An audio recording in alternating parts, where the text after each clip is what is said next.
Hello, everyone, and welcome to Just DAO It, the podcast for people starting DAOs and Web3 projects and AI agents now because things have changed. I'm Adam Miller, the CEO of MIDAO, which provides legal entity solutions for DAOs, Web3, and AI agents in partnership with the government of the Marshall Islands, and I'm your host. Let's hear a little bit about you, Kenny. First of all, welcome to the show. Thank you so much for having me, Adam. Me and Adam have been talking for a long time just because we're DAO people, love jamming on that. And I run Pics It Didn't Happen, commonly called Poidh, P-O-I-D-H. And so what Pics It Didn't Happen is it's a bounty app, but with a DAO twist, right? We run social bounties, which basically allows people to pool funds to incentivize a specific outcome, as opposed to other traditional bounty markets that were just single peer-to-peer task markets. So we like to call them micro DAOs, ephemeral DAOs. There's a couple different ways people will describe them, but that's what I do in the space. And then also just, I'm a governance nerd in general, poli-sci major from back in the day. So I've always been interested in governance experiments in the crypto space. All right. Love it. And for the audience, you may have noticed this is the first show in over a year, so welcome back. And if you have not joined us before, the first half of the show is always the Just DAO It news report. And in the second half of the show, we will go deeper in an interview with Kenny. Disclaimer, as always, this is not legal advice or tax advice, mostly because we're not lawyers. I don't think you're a lawyer. I'm not a lawyer. Definitely not. Even though I run a legal services business and we do lots of related stuff, we're not lawyers and we're not your tax advisor. So for the Just DAO It news report, we're going to try to break things down. A lot of the news that we're going to report on from the last month or so or few months is pretty complicated if you're new to crypto. And so we're going to try to break it down and make it interesting and relevant for anyone who's listening. So the first story, and again, looking over the last few months, is in April, we set a new record for the most hacked month in crypto ever. All right. And so that's over $600 million lost in 1 month. And the interesting thing is that there were no smart contract failures here. So there were no bugs in the code. Yeah. Usually, historically, a lot of the hacks that happen in crypto are at least related to a problem in the smart contract that's governing whatever system was hacked. This time, we had failures for all kinds of other reasons. And I think it's really important for all of us in crypto and who are new to crypto to understand the things that are so important here so that we protect ourselves. So those are things like operational failures, managing admin keys, and other code supply chain of your AI agents that you're using to develop your systems. Yeah. And so I just wanted one on this. It was so interesting that everybody's been worried about AI hacking DeFi protocols and that AI was going to start poking bugs into code. I have experienced it. Poidh actually experienced an exploit back in December, which we're almost certain it was AI generated. It was AI poking at the code. That was our V2 contract. We've since launched an enhanced V3 contract. But yeah, everybody's looking at this and seeing all these hacks and saying it's the end of DeFi because of AI and because of smart contract vulnerabilities. But no, it's just good old fashioned governance issues, good old fashioned issues with the way that these things have been designed. I was going back and forth with LexNode, Gabrielle Shapiro, and we're jamming on Twitter. And then I posted something that was like, governance is an attack vector in many ways. In lots of cycles, badly designed governance can be that attack vector. And so it's been fascinating to see that play out these last few weeks and months with the biggest hack. Yep. Yeah. And the obvious one, just to make sure everyone is aware of it, is your multi-sig. So a lot of smart contracts are governed by, basically you get to choose an address on the blockchain, which governs that smart contract, which means it can make changes to the code or move money in and out in some cases. And it's really important that that address is not an individual wallet with one private key that can be easily stolen from your computer or wherever else. It's really important that you use a multi-sig, which is a group of 3, 5, 7, 9, 13, whatever people who all have to vote together to approve any kind of change. And so it's always important that you use a multi-sig, and also that the wallets of the people who then are voting on that multi-sig are use really good operational security for those wallets, which is things like hardware wallets. At least you're not using your same day-to-day wallet that you're using to buy NFTs and use poidh and stuff like that, right? You use a special wallet that you use for high security scenarios. So that one's pretty obvious, although there were some failures related to that. A lot of these attacks were a little more complicated and nuanced, and it wasn't even about hacking someone's private key. And so the probably the biggest one of the last few months was the Kelp attack. And in the Kelp attack, the system was using something called LayerZero. LayerZero was supposed to be a new and better way of handling bridges, or more generally, cross-chain interactions. So let's say you want to burn $1 million on one blockchain and create that mint that $1 million on another blockchain. That's really useful and it's great. And it was the whole point of LayerZero was allow that kind of thing to happen, even though those two blockchains are otherwise separate. And the way they did this was with what they call decentralized verifier networks, or DVNs, which were actually not necessarily that decentralized, it turns out, if you're just using one.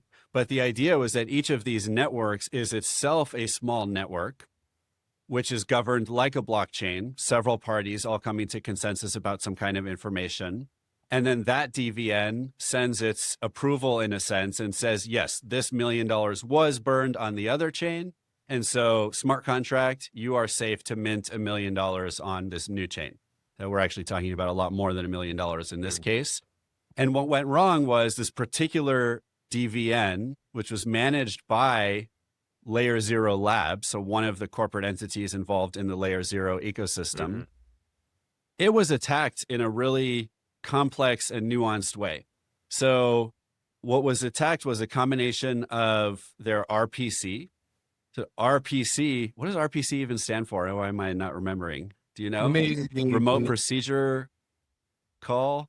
That's wild. I've never looked this up. It's just like, this is the thing I plug my wallet. We know what it is. Yeah. It stands for procedure call. Yeah. So you're about right there. Remote procedure call. Okay. So general computer science term, even though it means something more specific in crypto. Usually what it refers to is it's like the off-chain server or system of servers that you use to interact with the blockchain. So rather than my server directly trying to interact with the blockchain, I go through one of the major RPC providers. Alchemy is one of the big ones, for example. I don't know if they were involved in this, but it's one of the big ones. And I just do all my interactions through them. And what happened was at least one of the RPC providers that LayerZero Labs was using to interact with the blockchain was hacked in a sense. There was a DDoS, a distributed denial of service attack, that caused it to go down. LayerZero's systems then fell back. LayerZero Labs systems fell back to their backup RPC, which I think was an internal system. And the backup RPC had been hacked to send false information to LayerZero Labs DVN. And that false information was basically telling them things were happening on the blockchain that were not really happening, like this $1 million was really burned. And so a combination of getting into LayerZero's infrastructure to prevent them from using some RPCs, hacking one of their RPCs to give them false information, and now LayerZero Labs, the DVN, sends information back to LayerZero, the blockchain, saying this money was burned when in fact it wasn't. The LayerZero protocol, which is supposed to accept information like this from the DVN and act on it, received the information and acted on it by allowing the money to be minted on the other chain. Now, the biggest lesson that people are coming out of this with is, why are you using just one DVN? It sounds like this, and the system was built so that you could use a 2 out of 3 DVN, like a 2 out of 3 multi-sig. But in reality, something like 80% of everyone using LayerZero, just out of convenience and cost and maybe misplaced trust, was just choosing to use the LayerZero Labs DVN. It was easy, it was simple, it was straightforward. And as a result, so much of the value that was secured by LayerZero was theoretically put at risk. And since this happened $2 billion of TVL, total value locked, like money that's sitting in smart contracts on blockchains, has been moved away from using LayerZero at all because of this exploit that happened. And the LayerZero CEO has apologized, or at least came out and said, yeah, it was a mistake that we let people use just one DVN and it was our own DVN. Yeah. So that's complicated and it sucks. It's a tale as old as time that decentralization doesn't matter until it does.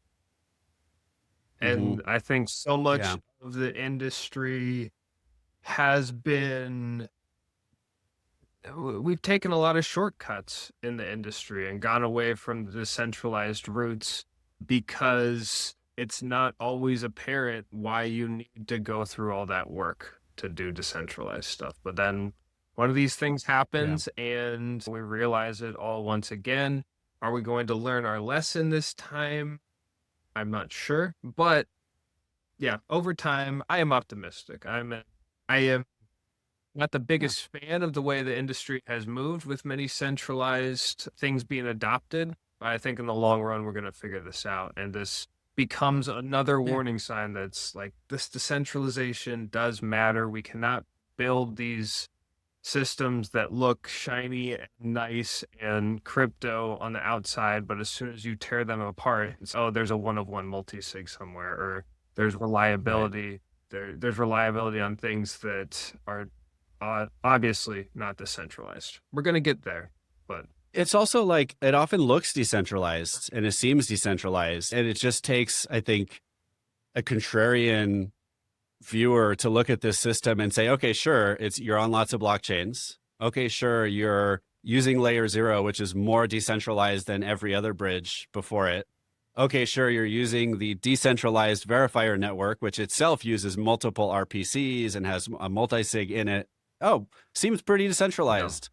But, you know, anyone with knowledge of the system could have looked at it and said, let's just like really pick this apart and see where that one point of failure is. And it turns out there was one there. And to your point, we live, we learn. It's the story gets obscured through the complexity, right? We make a, and personally, I talk my own book because poidh is a very simple product. Fundamentally, it's the smart contracts. I can explain them to you in about 2 minutes, and it's going to have all the features to it. And I personally stay away from overly complex crypto protocols, or I've learned to, right? Because it's just my experience that I've been in this industry for 10 plus years. And when I hear a product that I can't fully wrap my head around how it's actually decentralized, I'm like, oh, there's some centralization point in there if I really dig into it. And so, it's just, and they, like you said, it looks decentralized on the outside. It passes the sniff test if you don't know what to search for. But I'm not a big fan of complexity in blockchain systems. Yeah. So let's dig into this next attack vector, because I thought this was super interesting and super relevant to anyone who's building with AI and AI agents, which includes myself and I imagine probably you as well. So there was what's called the Trapdoor campaign. The Trapdoor campaign infected 34 open source packages that were all managed on things like GitHub. And they snuck in instructions into configuration files that were then unknowingly downloaded by people either using these open source agent frameworks. So if you're using like not Claude Code or Codex, but you know, one of the more alternative coding harnesses, it's called, which is what you're using on your computer to interact with the AI who's building code for you. Or even if you're using something like Claude Code and you're using third-party skills and plugins that you've installed from these open source repositories. A lot of us are using skills like this. Like, oh, this person built this really cool code review skill, or this person built this really cool front-end design skill, or whatever skill that you've taught your AI agent to use by allowing it to download this open source content. Instructions were snuck into the files in those skills and plugins that subversively told your AI, when your AI was reading the skill, to do something like look for your crypto keys on your computer and send it out. And so I think the lesson here is just to be really careful. It's really easy to just find a cool skill. Some people are talking about it looks useful, it helps you, And now you're just unknowingly upgrading it from GitHub every day automatically, or whatever Claude Code or your favorite coding assistant does. And someone sneaks in this instruction that you haven't noticed. And now your AI agent, which is living on your computer, becomes the attacker. Yeah. So that's one we should all be careful with. I don't know what you was it to me that like the best thing to do with this is anytime you're downloading something like that, ask your AI agent before you install it, even before you download it, it'll download it safely for you. Hey, I want to install this new plugin, and can you take a look at it first for me and make sure it looks safe? But again, even then, once you install it, Claude Code's going to upgrade it for you whenever new code comes out. So it's a tough one. I don't know. I haven't seen anybody make this analogy, but isn't this what we lived through in the crypto world with, we got MetaMask and we got Ethereum wallets, and then we started getting smart contracts, and everybody was like, oh, go to this smart contract and give it permissions for this and give it permissions for this. And then we all learned that the hard way when suddenly, oh, the permissions got upgraded and now they drained your wallet because you gave access to this smart contract like 4 months back, and everybody reeled it back in. But there was that honeymoon period in the early days of smart contracts where it was, hey, go try out this one, go use it all with your hot wallet. And there wasn't really this thought around security resources. So it's interesting that we are in that space with the AI world. I see a lot of parallels between where AI is today and where smart contracts were in that like 2017 through 2022 era. But yeah, a lot of optimism and a lot of like trying out everything and thinking every new thing that comes out, oh, this is revolutionary. And then you wake up from that the next day, you're like, oh, maybe I shouldn't have given my Claude access to all my files. Yeah. And it just deleted everything. Yeah. Well, the challenge is it is revolutionary. It's just also can carry some risks. 100%. Yeah, it's rough. And there were several DAOs actually did also lose money to not using a multi-sig in the same period. So like we mentioned earlier, still an important one to pay attention to, and even another type of attack, which I won't get into, so we can move on to the next story. All right. Anyone who's following the regulatory environment in crypto, which certainly is me, and certainly I recommend that anyone working in the space at least follow it loosely, has probably been following big changes happening in the United States and Europe, at least. So in the United States, we've had a lot of new rules that have come out related to the Genius Act, which was passed several months ago, which is our stablecoin law in the United States. We've also had a lot of action around the Clarity Act, which is the much more comprehensive law that the government is working on. And it is, to me, it's a great law. People can come down. In general, you can pick apart different elements of it, but the whole point of it is let's give regulatory clarity. There's not a lot of things in it that are overly burdensome or completely ridiculous, right? They've even tried to say, what are the situations where a token is not a security so that people can launch tokens and not worry about securities laws. And they've built that in. When even it talked about when are things decentralized enough such that you shouldn't hold any one individual responsible. So there's really good stuff in there. And now it's down to the final window, the next month and a half or so, where the Clarity Act will hopefully be passed. But people are fighting over a couple remaining provisions in the law, or maybe a few. The one that may be resolved now is actually about stablecoin yield. So it goes back to what was in something that was in the Genius Act. Now is they're trying to clarify in more detail, which is when are stablecoins allowed to pay yield to their holders. The other things people are fighting over, one of them is whether or not American congresspeople are allowed to buy and hold crypto. So a little bit interesting. I think the one that's most interesting and maybe most relevant to people really working in the space is the congresspeople are fighting over a clause that would provide immunity to developers building open source software. It's immunity from what other people do with that software. Yeah, but that one hits close to home. And it's a scenario where, theoretically, I think Americans thought, at least Americans thought, and it's less, people are less confident in other places, but at least Americans and some others thought code is like speech. Right? What I do with my code, if I just put it out there on the web, it's not my responsibility what other people do with it. But there were some exceptions. People ended up in court and in jail over mixer code that they had written. This is the Tornado Cash saga.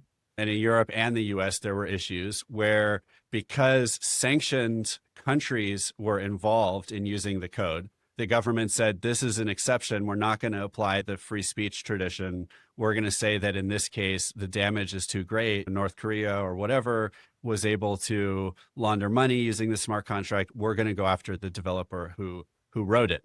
And so what lawmakers and people are looking for now is more protection and more clarity on, if you're a developer writing open source software, can or can you not be held liable for what other people do with that software? Mm-hmm. And unfortunately, American Congress people are split on whether or not to provide that immunity. Yeah, I'm not celebrating before it's passed. I'm very glad that the conversations are even being had. It does hit close to home for me because I understand the risks that I take building a fully on-chain platform where people are allowed to pay people for other stuff all across the world. I've taken every step I possibly can to make sure that my app stays true to decentralized fundamentals. There are no backdoors in the contracts. We don't control anything about the actual money. We never custody user funds, right? And so I've built that, understanding the cost benefit analysis of people have the Tornado Cash devs. They tried to do the same thing and they were prosecuted for it, right? So I understand that risk, but I take it on because I believe this is a really useful tool for humanity and I want to provide it. And it is a nice light at the end of the tunnel to think that, oh man, I might have some regulation coming soon that's going to say that because you built this in a decentralized way, because you cared about doing this in a way that was non-custodial and didn't take shortcuts, we are going to reward you for that. Again, not celebrating before the eggs are hatched, and we'll see what happens, and on wood, but it is an exciting development, and I am optimistic based off what I'm hearing. Yep. The other major regulatory development is with MiCA, the European-wide crypto law or regulation, which said that by, I don't remember if it's June 1st or July 1st, but around now, July 1st, by July 1st, everyone providing any kind of custody-related crypto product in Europe, such things like exchanges or virtual crypto banks or similar products, had to have a CASP, which is like a VASP, it's a crypto asset service provider, virtual asset service provider, license from an authorized regulator in Europe, or else not only are they operating illegally, but their founders will go to jail. And the interesting thing actually is that something like 85% of European companies providing these services have not received a license. Mm-hmm. And so there's this question of, are they going out of business? Are they going rogue? Are they just going to hide? Are they registered? Are they living elsewhere so that they won't go to prison if Europe can't catch them? What's really going on here? It's one that's a little bit near and dear to my heart because at MIDAO with the Marshall Islands, we've thought about introducing our own VASP regulatory framework. And one of the reasons was this hypothetical exodus from Europe as all these firms look for new places to be licensed. But what we found was the way this law is written and the way laws are being written all over the world, and there's 10 or 15 countries have passed new related regulations just in the last year. It doesn't matter if you're licensed elsewhere. If you want to provide this service to people in Europe, you have to be registered with the European licensing agency. And so we were not convinced. We're still thinking about maybe doing this and providing a VASP licensing regime in the Marshall Islands. But increasingly, it looks like the globe is just being fractured into every country saying, if you want to serve our people, you have to have a license with us, or in some cases, a license that's determined to be equivalent. Mm-hmm. So it'll be interesting to see how people are affected by all these companies not getting their licenses by July 1st. Now, to be clear, is this just for fully custodial exchanges where you are holding money for the customers versus something Uniswap, or is Uniswap going to have to get one of these? No, you're right. That's a really good distinction. So this applies to centralized exchanges. So only where the company is custodying assets that belong to their users. It does not apply to Uniswap, to Poidh, presumably, or to other smart contract based protocols, DeFi platforms, et cetera. And it's really not even, and that's a separate question still, where there's a lot of unknowns and sometimes gray areas in the law. But what they're really going after is if you're really if you're a centralized exchange, then you need to have one of these licenses. That's interesting too, also from the perspective of something like Hyperliquid, right? Which is, I'm sure there's people in Europe using that. And you start to get into the gray areas of how centralized is it? Like the validator set, right? You're talking about, I don't know if they got 12 validators or if they got their own chain, which has centralized shutoffs, right? So what is custody of user assets, right? Yeah, so that'll be fascinating to see how it plays out. And I think it's another example, again, where a lot of people describe custodial crypto trading apps. So yeah, that's crypto technology. I'm a little bit hardline on that because I don't view that as crypto technology because you're taking custody, you're using Web 2 tech, right? And basically what you're doing is just regulatory arbitrage. And we're starting to see that regulation is catching up. You were able to get away with regulatory arbitrage in this industry for a very long time. And now that window is closing. And again, decentralization doesn't matter until it really matters to you. Yeah. And I think one area where there is still a lot of unknown and uncertainty is around, okay, so let's say it's a decentralized smart contract platform that a developer has built that people are using. And let's say they have an admin key we talked about admin keys earlier. Let's say they have an admin key of some kind to that smart contract, either complete control to change anything, or what if it's even just an admin key for changing certain things about the app, certain smart contracts that it calls out to, or certain configuration options. Does that mean that the admin key holder is custodying the funds that are living in the smart contract? And I'd say generally people in crypto say no, right? Even regulators and governments have generally said the answer is not quite yes, right? Clearly there's a nuance here, and clearly there's sometimes a lot of nuance in terms of the level of control, the type of control, and even what it means to control a piece of code, but still you are not the piece of code. You're still just the developer, and other people are using that code, which is open source because it's on most blockchains, or the code's open source by definition, and people are using it to interact with each other. And so I think most crypto projects are still operating under the assumption or the conclusion that it's okay to hold an admin key to a smart contract and still consider that platform to be decentralized. But I think once we get through this current wave of crypto laws and regulations, at some point that question is going to also come up and be legislated and the nuances ironed out. 100%. Yeah. So I will skip to the last story for today because it's about AI and it's fun to talk about AI. So this story is about how 400,000 AI agents have transacted on chain so far, according to a particular report. And a lot of people are working on tech stacks, tech tools for these agents or for the people and companies who manage them. Now, I'll give you my take on why it's less impressive than it sounds. Still very exciting. So the headline is that over 400,000 AI agents have completed $43 million in payments so far. Now, if you divide 43 million by 400,000, that's $100 per AI agent. And $100 is about what you spend if you're just testing something or messing around to see if it works, or you ask your friends to try it out for you. And so on average, and often averages are skewed towards the outliers. So even if there's some big outliers in here, they're not pulling the average very far. On average, each of these decentralized AI agents or AI agents even are not doing very much. And I think my personal experience at MIDAO reflects that fact. We have now a legal entity that is made for AI agents. And the whole idea behind it is it's still called a DAO LLC, although soon we'll be able to call it a digital LLC with a new amendment. And the AI agent becomes the manager of a company. So a company is still governed by legal persons, which is to say actual people and other companies. And so there are humans behind the scenes and humans who would receive the assets that are generated, and also, aside from the corporate liability shield, theoretically take on some liability if there's criminal action.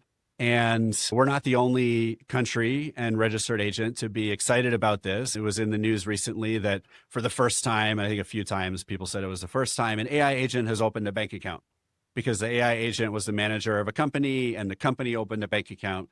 And it is really exciting.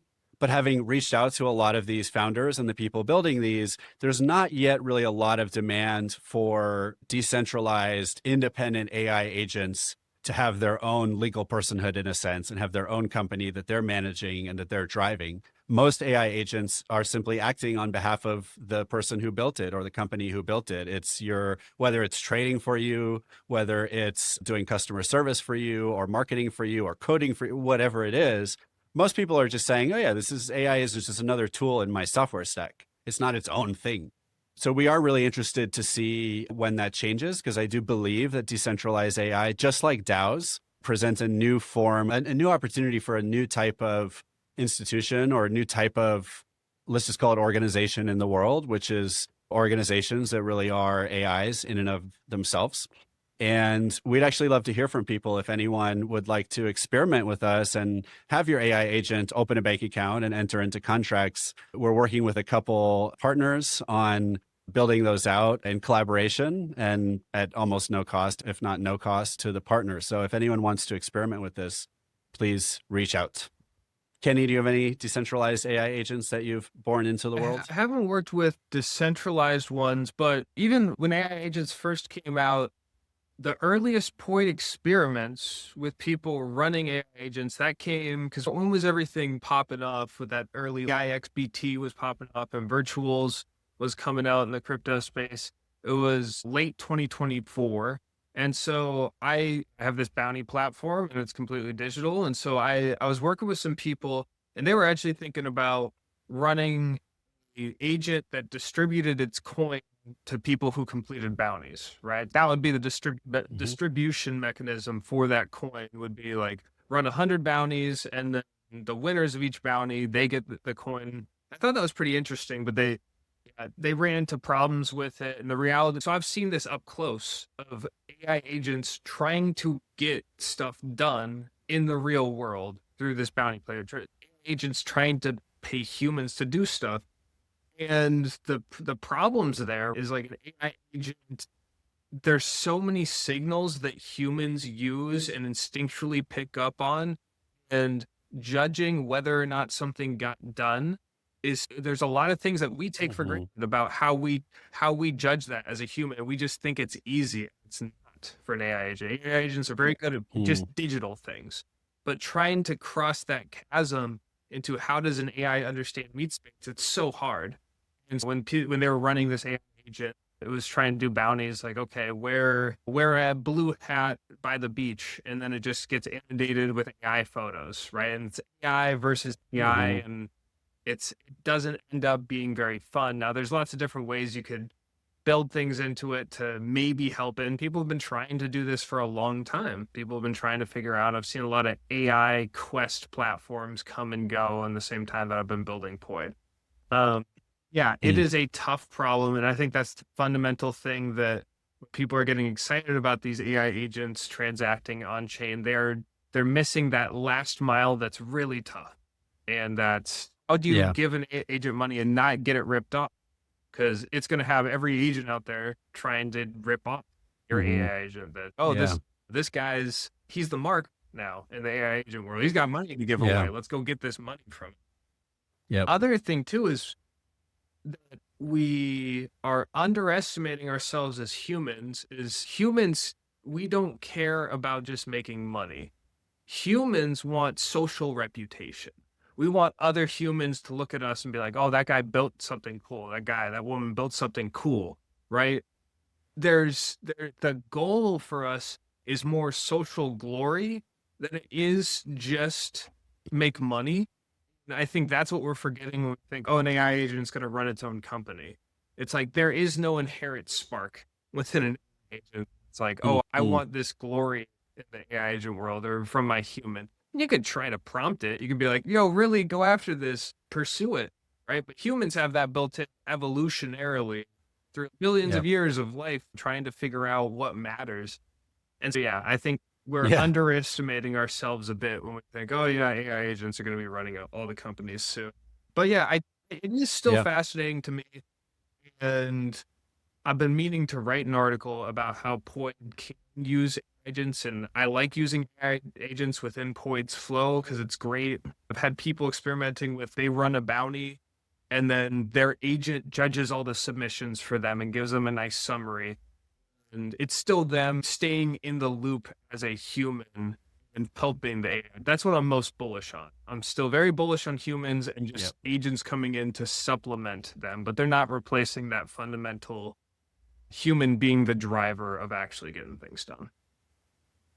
Totally. I had my AI agent play poker against other AI agents in this fun platform called Clawdown that a friend is building. Nice. And it was fun. And maybe that's where my $100 came from that went towards the average $100 per agent in this report.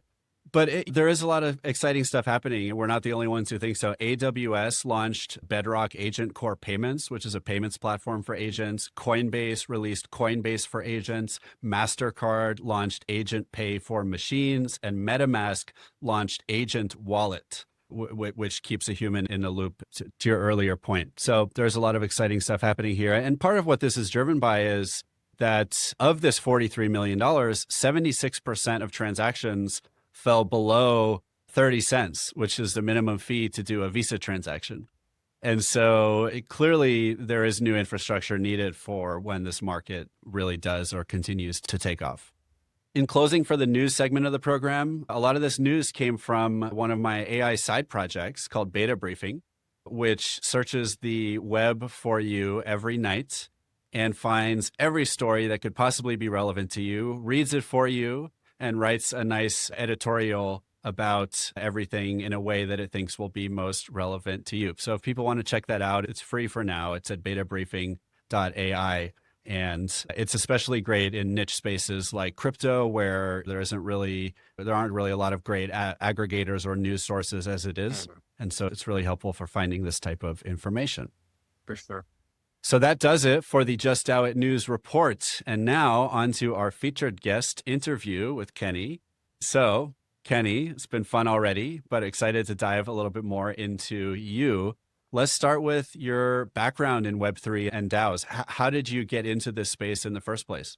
Yeah, so I went to college in political science, economics, and so I graduated from Western Washington University back in 2012. And so always was a governance nerd. Originally was just doing poli-sci at university, but then got accepted into history of economic thought class that was way above my level. I don't know if I accidentally got in there. It was like a 301 class when I was a sophomore at the time. I wasn't supposed to be in there. I hadn't taken microeconomics or macroeconomics 101, but somehow I snuck in. And I loved that class, right? It was one of the best, one of my favorites. And so you start with Adam Smith, and then you're reading Marx, and you're reading all the economic thinkers. And so I became fascinated with that, the politics around money and economics. And it was at that time that Bitcoin was first starting to emerge. Talking like 2011 was a big bubble. And so I went to a professor who she was teaching that class, and she's a brilliant professor. I still stay in touch with her. And at that time, I was like, oh, I saw this thing on Reddit. It was this thing called Bitcoin. And they're trying to do a new type of money. And she told me it was the dumbest thing she'd ever heard of. So I tabled it. I tabled it. Could have been in 2011. Tabled it back then. And then 2013 comes around, and I've been out of college for a little bit. And I'm doing some freelance writing on the internet for money. And Bitcoin's popping off. And so I found this website called Bitcoin Magazine very early on back in the day. That was one of the first places you could get news about Bitcoin and crypto, what was happening there. And they were paying writers to write about Bitcoin in general. And I'd been doing freelance writing. So that's when I dove in then, wrote through 2014, and then bear market, and was like, okay, I got to get a real job. So for the past 10 plus years, I've been a digital marketer. My day job, I'm not full-time on Poid.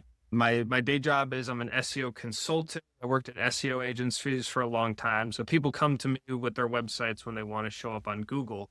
But at the same time, although I didn't go full time into crypto back then, I was always watching from the sidelines, right? Browsing crypto Twitter, browsing Reddit, tapping into the news as it happened. I still remember 2016, the DAO hack when that went down and all the drama around that. Should Ethereum fork or not? The Bitcoin fork wars. I've been around for it all, right? And yeah, I find it to be an endlessly fascinating space. And what drove me to make Poidh, even though I am not classically an app developer, was just as a person who loves crypto, loves using crypto.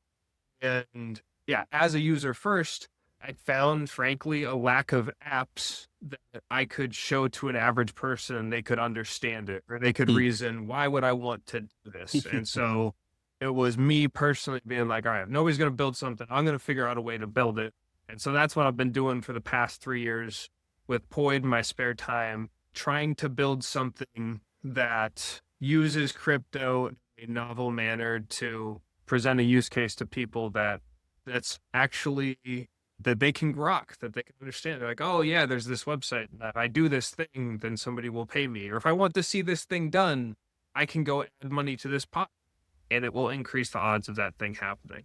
So yeah, that's what's driving me these days to build it. So have you solved that problem? Solved the, wait, which problem? The problem of people being able to come to crypto and say, oh, this looks great. Yeah, not yet. Yeah, we have not become the breakthrough consumer crypto app yet. There's been some really magical moments though. The one that really sticks with me is because we broke the world record for kickflips in 1 minute. That was a $30,000 bounty, and Dave Baczynski snagged that. And so that gave us some exposure within skateboarding Instagram. And so I'm a Twitter person. I'm a Twitter and Reddit person. Word cell, right? I'm not an Instagram person, but I made an Instagram for Poidh when that went down because I was like, we're going to get exposure from Dave Baczynski. All the skaters are on Instagram. We should have an account. So we have a small account there, maybe like 100 followers now. And we don't get a lot of distribution, but after that, I put up bounties. There was like a $5 bounty for do a kickflip, say Poidh, and then do a kickflip, right? Or say this is for Poidh. And there was a random dude from, where's he at? He's New Hampshire, I think. I went and looked at his Instagram, and he's like an Instagram dad account, an Instagram cool dad account, right? He's like a local firefighter, and he skateboards a lot and does stuff with his kids. He's got about 5,000 followers, and he had found that bounty. He figured out how to submit a claim for it. He recorded the video, he posted it. It was a brand new wallet, right? And so I DM him, I confirmed the bounty for him. DM him, do you usually do stuff on chain? I bought some crypto on Coinbase like 3 years back. I haven't used it at all. But this got me to figure it out. Now. Yeah. I downloaded a wallet. I figured out how to fund gas on Arbitrum. I was like, that was it, man. That was the vision for me. And yeah, those are the stories that keep me going. Okay, this could be something that could bring on a lot of users if we can get the UX thing smoothed out, if we can get the right. Why is this cat's in here? I gotta let her out. I don't know if you heard the scratching. I thought she was on the outside of the door. Oh, wow. Anyways, to finish the story, I'm still optimistic, and I still fundamentally think people want to earn crypto more than they want to buy crypto. And I think we need more ways for people to earn it by doing things. Okay, so go deeper into Poidh for us. So what is Poidh? How does it work? Why is it on chain? What's that component of it? Yeah, so Poidh is fundamentally a bounty app, right? Anybody can come to Poidh and they can click create bounty and they say, I want to see this thing done, and they can post it. And that in of itself is not exactly revolutionary. We've had many bounty apps, not only on the internet, but just in crypto. I think one of the first early consensus funded experiments was like bounties.network, right? Back in the day. And it was hey, we can start getting people paid for doing things. And the fundamental difference of Poid, though, and why I like to call it ephemeral DAO, is that I'd create a bounty and then anybody can come through and permissionlessly participate in this bounty. The rules are very simple, right? The bounty exists. Anybody with a wallet can submit a claim to try to get the money. So that's number one thing. There are no doors there of, oh, only certain wallet addresses can try to claim it, right? It's wide open by default. And then the other piece is that anybody can come along and they can add funds on top of the bounty, okay? And lots of bounty platforms in the past, they had that crowdfunding built in, but the difference was it was more of a permissioned crowdfunding design where you could come support the bounty creator, but that bounty creator fundamentally, they were still the ones who could choose the winner. They were the only ones, right? Now they could they could maybe give you permission. Some bounty smart contracts had some complexity built in where you could nominate, oh, this person added money, so I'm going to give them permissions and governance rights over deciding who wins or not. But it wasn't automatic, right? So it was still very dependent on that bounty creator. They were the administrator. So it was more about recreating organizations that already exist in an on-chain manner, because we have many human organizations that already exist like that. Almost all human organizations exist like that. There's an administrator. The administrator delegates some sort of rights, and they are the fundamental person or persons, if there's a committee, with control, right? And what's different about Poid is that if I create a $5 bounty and you come in and you add $10 to this bounty, I am still the only person who can nominate a claim to vote. However, because you put that money, that $10 in, there's an on-chain voting period where you could veto whatever I select because you have the most money at stake in the bounty, right? And none of this requires the bounty creator to grant you these permissions. These are permissionless rules of the game, right? Poid is just, I like to describe as a bounty protocol. It's a coordination protocol. I'm saying these are the rules of incentivizing anything you want out there in the world. They are set in stone. There is no flexibility. There are no backdoors. There are no admin keys. And go out and make things happen with this. And so I think that is fundamentally different than a lot of these bounty marketplaces that have existed before, specifically the permissionless participation aspect of it. And the fact that anybody can come put in money. You can coordinate to get things done trustlessly. You don't have to trust that bounty creator at all, right? Yep.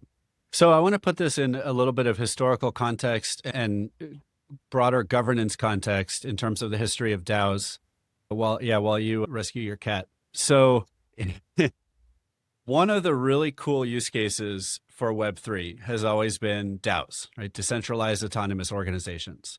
And one of the things people have been really excited about for DAOs is this idea of more permission. There's a variety of things, but one of them is more permissionless forms of organization, and the other is more democratic forms of organization. So a really common early DAO model was, okay, either one token, one vote for everyone who buys in, or one person, one vote for everyone who has the NFT.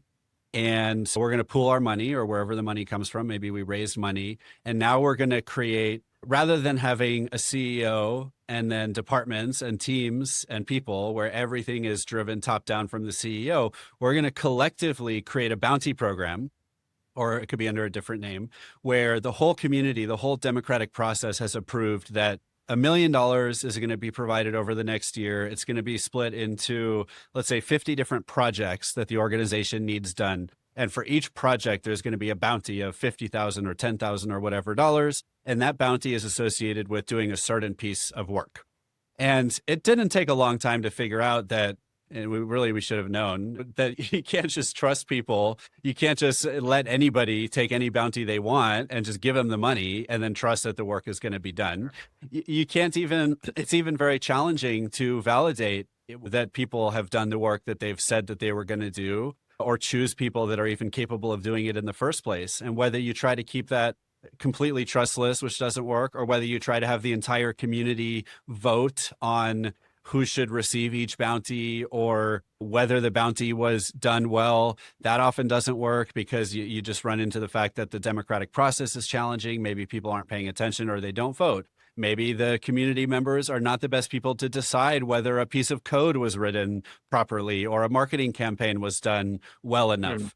And so there's this design space of, okay, if you want to have an organization that's more open-ended and permissionless, and you don't want to have a CEO and teams and a top-down management structure, how do you enable this more permissionless, decentralized form of organization, which I think to a lot of us sounds really compelling. Like it's a cool idea that I could start an organization and then next week someone from the other side of the world that I've never met before, who happens to be the perfect person in the world to do a backflip on the kickboard or build a piece of code or a marketing campaign, whatever it is. It's a really cool idea. That person can just self-select and decide to do it. But then it's like, how do we do that in a way that works? So I think what you're building is another governance experiment, which is to say, here's a new way of making decisions in a certain type of process, and we want to see if it works. Yeah. Oh, go ahead. Sorry.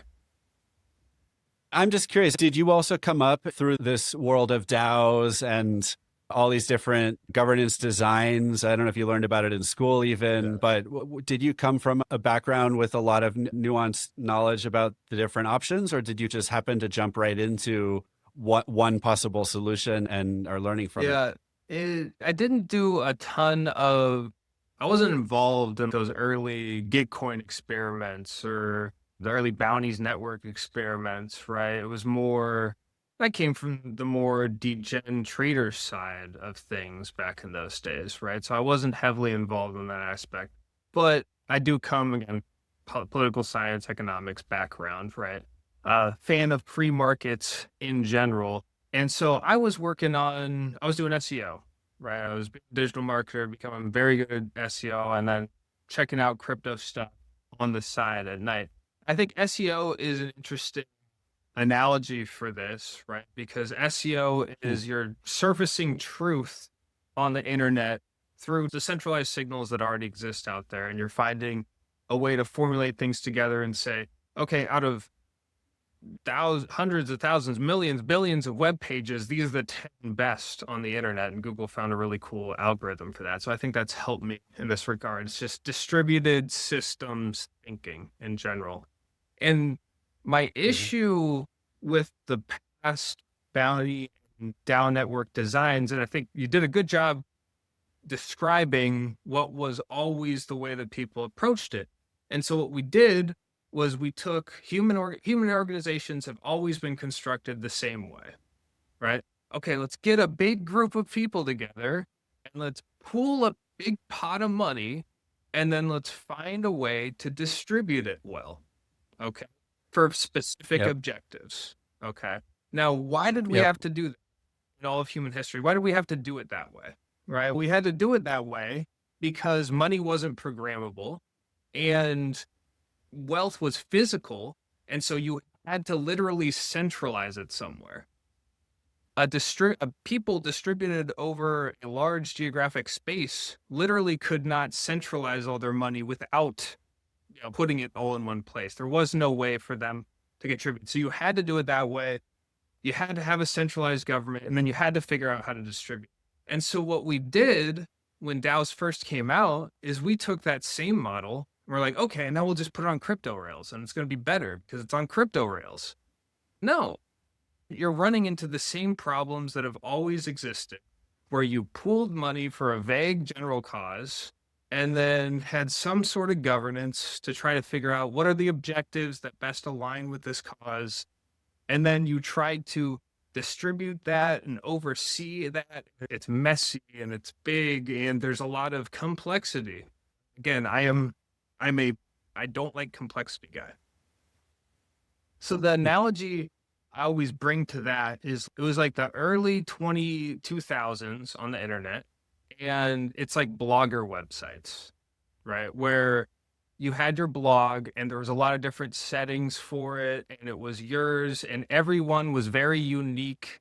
And they, not that blogger websites were bad, but they weren't radically popular. They didn't onboard a lot of people, right? It was generally people who were dedicated to writing and dedicated to that craft. And your grandma was not setting up a blogger, right? It was too much overhead and too much for you had to really be an enthusiast, which is what we've seen with DAOs, right? In general, DAOs, it's only enthusiasts that get really into it. Governance nerds, right? That are like, oh yeah, I'm going to figure out how to run an organization and divvy out these roles all properly.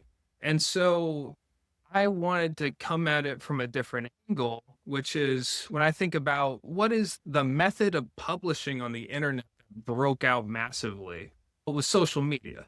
It was Twitter, Facebook. And it was give you a box and say your sentence and then post that thing and make it radically easy and break it down to the atomic. What is the atomic unit of posting? The atomic unit of posting is the sentence, right? It's not a blog. Okay.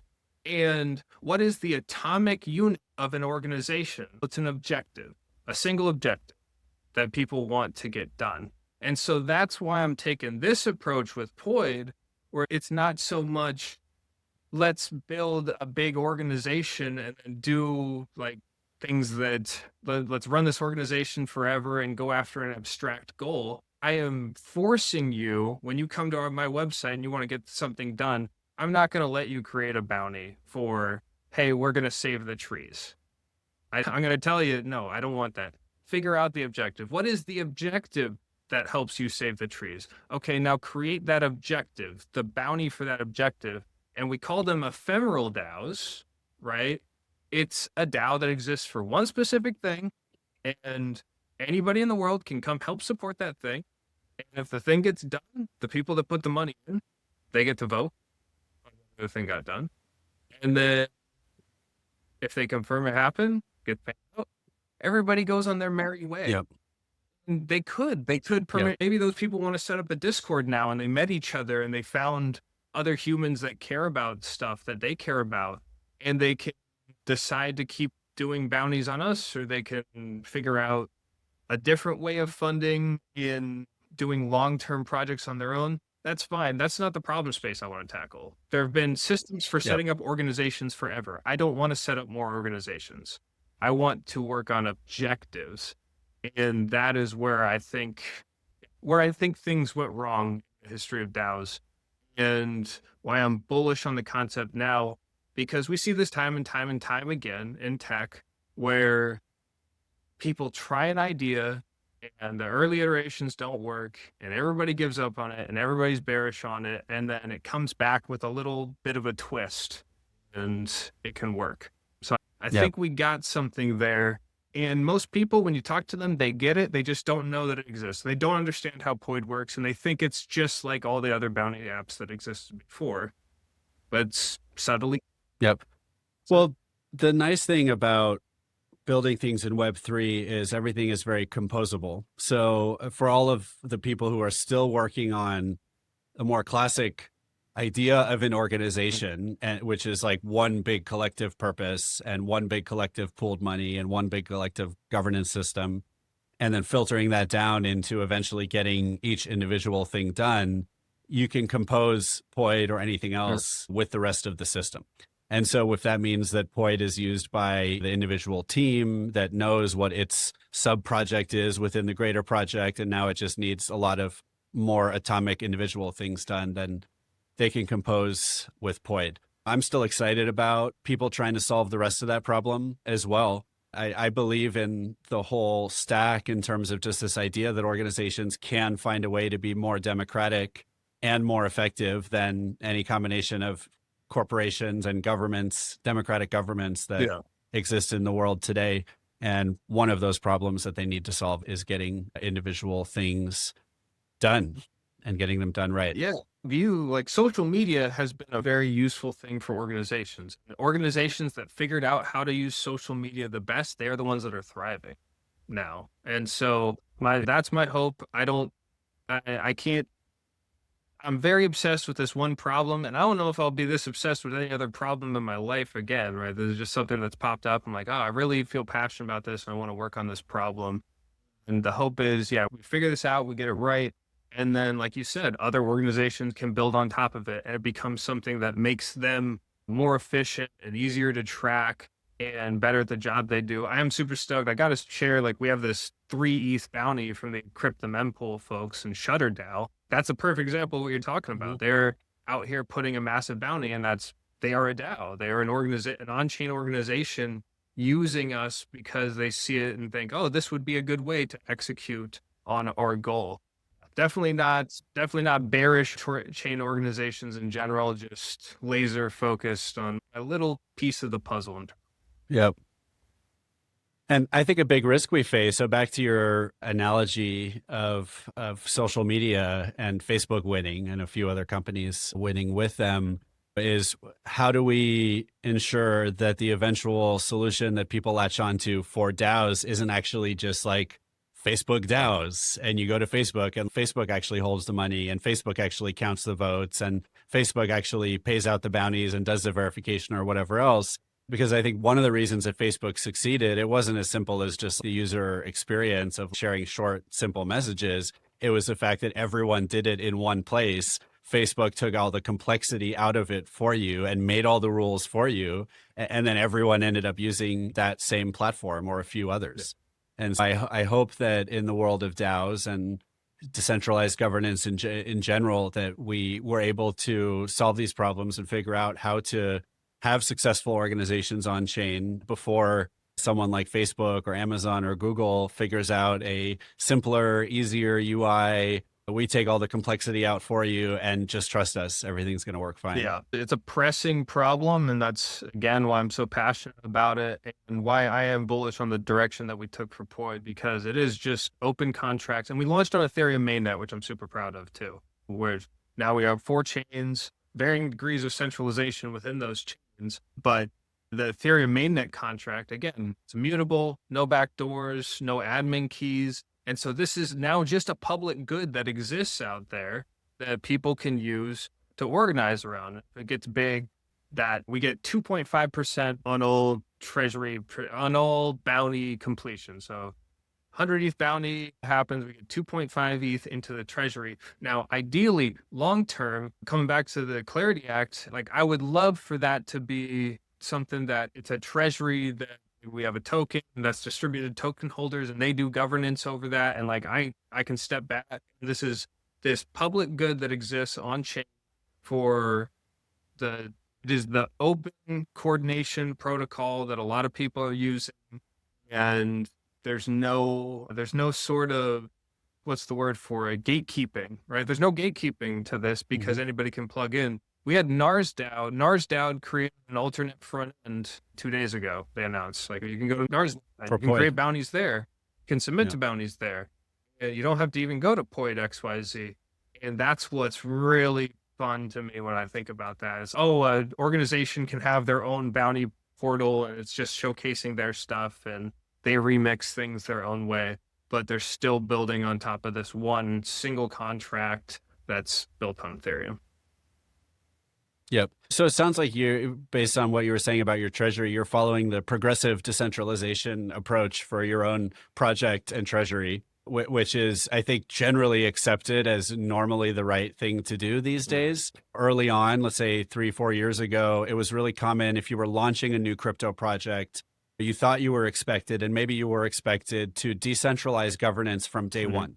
And so before you had even finished building your product, you had your DAO, you had launched your token, you had thousands or hundreds of thousands or millions of holders, and those holders were able to vote on the future of what gets done with your treasury and the future of the organization. And I think the lesson people generally learn the hard way is it's just not practical. If you're building a product of any kind, it's just so convenient to have just Kenny in charge of making decisions of what to do with the treasury for now and what to build with the technology And then if and when the protocol starts to be so widely used that there's a risk with just having Kenny in charge, then that's when you have to trust Kenny to decentralize, to launch a token or whatever, to allow the community, investors, whoever else to be in charge of the treasury instead.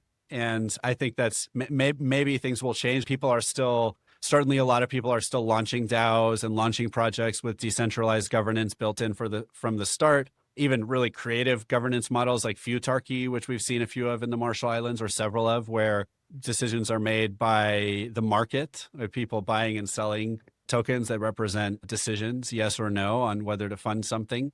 But it seems like if you're starting a new project, most experienced crypto people would tell you, don't worry about decentralizing until you've actually got a product that people are using and that works. Yeah. I think partly it's a functionality of I could launch a token the way I wanted to anyway, if I wanted to, because I'm not a smart contract developer. I've been lucky enough to win some grants and work with really incredible devs who have helped me build poidh from the ground up over 3 years. But I don't have a full-time team, full-time on this. So some people say, oh, you could launch a token launcher token and accrue fees. And I don't want to do that. I'm from the old school of crypto that if there's a token, it does something, it means something and built into the product. And again, there are decentralization guarantees to it, right? And so, yeah, if things work out and I'm trying to raise around at the moment so I can go full time and do this the right way. But yeah, then I think that it makes sense to really launch it into the world properly where it can be a self-governing protocol and doesn't rely on this. So it's very much, poidh is still an alpha version. You use it to test it out and try it out. But I think we have a lot more coming and people will be excited once they see the way the vision fully plays out. Yeah, one of the things I've heard a lot of people tell me is that it can be challenging working with DAOs because of how decentralized their decision-making can be. What has your experience been like working with some DAOs that are now using your platform? For example, did you go submit proposals into their decentralized network and then advocate for them on your own? Did you have to find a champion? Yeah. How did you end up working successfully with some DAOs? I haven't worked with a ton of them, but we did work with one of the better DAOs, the most robust DAO on Farcaster to break the Kickflip world record. Okay, so that was the Haberdashery. What DAO is that? What was that? Okay. Yeah, the Okay. Sorry, yeah, I was wondering what DAO that is. And so what happened, it's a great, fascinating, got me going on my DAO governance nerd tangent. I'm like, oh, there's so many things we can talk about with this. But Degen was a meme coin that launched on Farcaster, and there was an airdrop. And so none of us knew it was going to be valuable back then. We did not think the thing ran to $1 billion. We didn't think it was going to run to $1 billion when it first launched. But one of the guys, Perp on Farcaster, is an early user. He reached out to a group of us, and we had been in that early channel on Farcaster where people were going to get the airdrop. And he's, hey, do you want to form a DAO? And just everybody says we're going to give 20% of our airdrop into this treasury. And this will be the Haberdashery. It was originally called the Gen DAO, right? And let's just do it as a way of supporting this early coin. It's an early coin, and we're just figuring, hey, let's support this anyway. And that sounds cool, so let's do it, right? And so we do it, and then I think at the peak, the treasury was like worth $1 million or something ridiculous, right? Of just people's 20% of the airdrop that people had put in. And then there were some NFTs that were sold for getting into this treasury as well. And so it was sitting there as this large pot of the gem held by people on Farcaster. And there had been some things they had sponsored, and Perp was a great steward of the DAO. He's the one who wanted to organize it in the first place. And he was really the one that kept the group chats moving and things like that. And they had sponsored, have you heard of Voctoni? VOCDONI? Yeah. Voctoni? Yeah. So they gave a grant to Voctoni early on. So it was really cool. The DAO created out of a meme coin airdrop was sponsoring serious governance tech, right? Which has always been the fun thing about that coin, is that there was Yeah, it's like a democratic governance system. Yeah, Buck Donate. And yeah, they were given a grant by the Haberdashery early on. And so not much else was happening though, because it was experiencing what many DAOs experience, where like people rally and we put a bunch of money into this pot, and then people stop proposing things, and then people propose stuff and nobody really gives them feedback, and it's just sitting there. And Josic, the head of the meme coin project, he was looking for fun marketing ideas, and he asked the community. And I had talked for a while about proposing a world record on Poid, and we ran, because we had received a grant from Degen, we ran on the Degen chain. I thought, okay, we could run a world record bounty, break a world record for the coin, and he was down with it. I asked him, I was like, if I can get the Haberdashery, if I can get this DAO to give $10,000, would you put up $20,000? And he said, yeah. And so then it was on me to do I sent 300 DMs to get the votes in that were needed and to propose to people and convince them, hey, this will be fun to do. Let's do this big marketing initiative. Yeah, it ended up working out, and we got the money. Perp deposited as the admin. But I will say that it was an experience of, it worked because I was a bit of an insider, right? They trusted me. I had a reputation, right, amongst this community of people on Farcaster. But yeah, DAOs are still out there funding fun experiments if you can find them. And then lately with Shutter DAO, I've mainly been talking to Loring Harkness, who helps run it, and it's just been a lot of jamming with him, and then jamming with delegates on what would be fun ideas. They're asking me, how do you best use Poid? How do you get the most out of it? Because it is a different type of primitive where I find that the stuff you put on normal bounty markets doesn't work as well on Poid to write things in a specific manner. In many ways, we do a lot of contests too, which are different, which is just, hey, this is open. Whoever submits the best claim is going to win here. So it can be a bit subjective. But yeah, it's been a great learning experience. I've also had lots of rejections from DAOs, lots of proposals for, hey, can I get some funding for it? It hasn't come through, and tried and true tales of, man, I feel like they didn't give me the best shake because I'm a bit of an outsider. So I'll say that my experience with DAOs tends to be, I gotta know somebody to really get stuff, which that is what it is. Yep. Fair enough. Yeah, I think actually Haberdashery represents a really cool model of organization that is not done in the traditional world, which is a bunch of people who want to do something cool together, pool their money, knowing that they don't know what they're going to do with the money. Maybe they have a general sense, but it's because we're going to decide together, we feel comfortable putting money in before we know exactly what's going to be done with it. And traditionally, if you're thinking about funding a for-profit or even a nonprofit company, you're just not going to give them money until you're really confident in the team that's in charge and you know what that team is going to do with your money. And so I've seen a lot of cool experiments like this in crypto with DAOs, where it's like, because we get to share in the decision-making power, we don't need to know as much ahead of time about what's going to happen with the money. So TBD whether that model really takes off, but I think it's interesting. Yeah, I think it's an emergent behavior mainly because at the end of the day, what was the objective of that? To be clear, it's a profit-motivated objective. We were all being airdropped a coin, and it was, hey, we can rally this DAO and we will make the coin go up by doing things, right? And I do think that's interesting. Have you seen that Pump.fun launched Bounties? No, I think I saw it on your X feed just before joining, so something like that. Pump launched Bounties. Bounties is a platform, and it's gotten media attention because immediately people think Bounties, oh God, like assassination markets, things like that are going to happen. I don't think that's happening with Pump. It's all fully moderated. It's escrowed by them. You are trusting Pump. Pump is literally the oracle.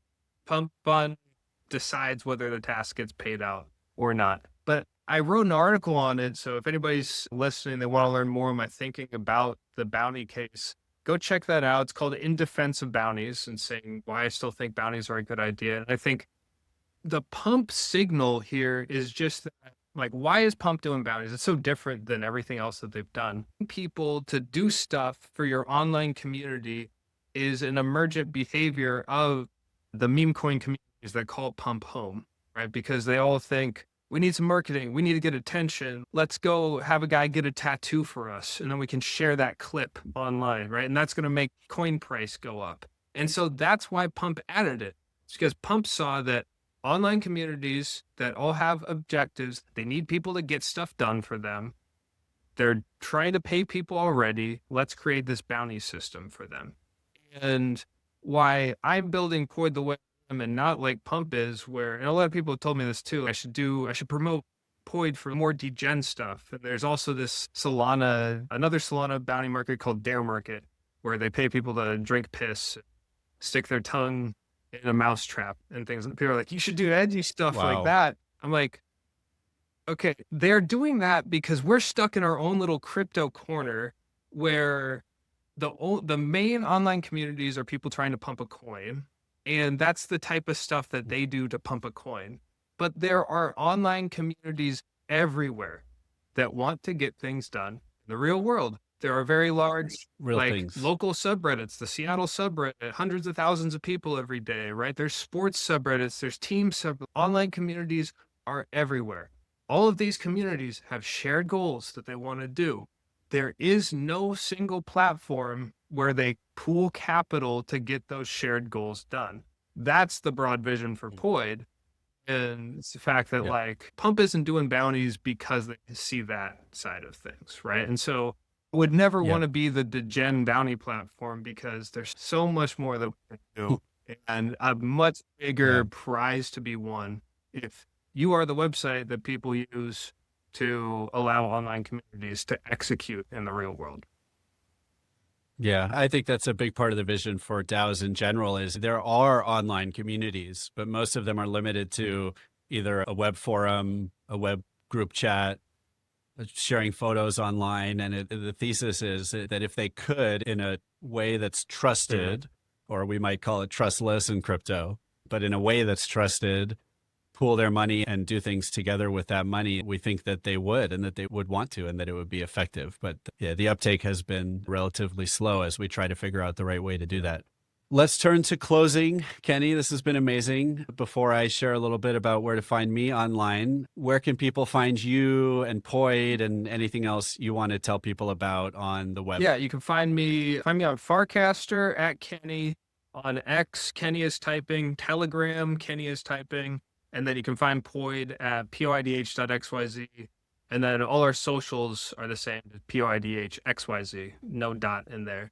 But yeah, if anybody wants to jam on stuff, chat bounties, especially if this conversation has inspired you to want to run a bounty, reach out to me because I love helping people craft a good bounty. I'll write everything up for you in a way that gets you good results and promote it as well. And I'll probably even add some of my own funding to help get whatever objective you want done. So don't be a stranger, reach out. Nice. And as a reminder, MIDAO provides legal entity solutions for Web3 projects, DAOs, AI agents now as well, in partnership with the government of the Marshall Islands. If anyone wants to talk about forming a legal structure for your project to mitigate risk to the individuals involved and allow your project to do things like open bank accounts and sign contracts, please reach out. I'd love to chat with you about it, whether you're looking at the Marshall Islands or not. You can find MIDAO at MIDAO.org. That's MIDAO.org, or MIDAODS on Twitter. I am 0x_Thriller on Twitter, The Thriller on Farcaster. And if you're interested in the AI news agent, go to betabriefing.ai. Again, Kenny, thank you so much for being on the show. Thank you for having me, Adam. This was a fantastic conversation. We got to do it again sometime soon. Yeah. And to the audience, as always, are you thinking about starting a DAO Web3 project or AI agent? If so, just DAO it.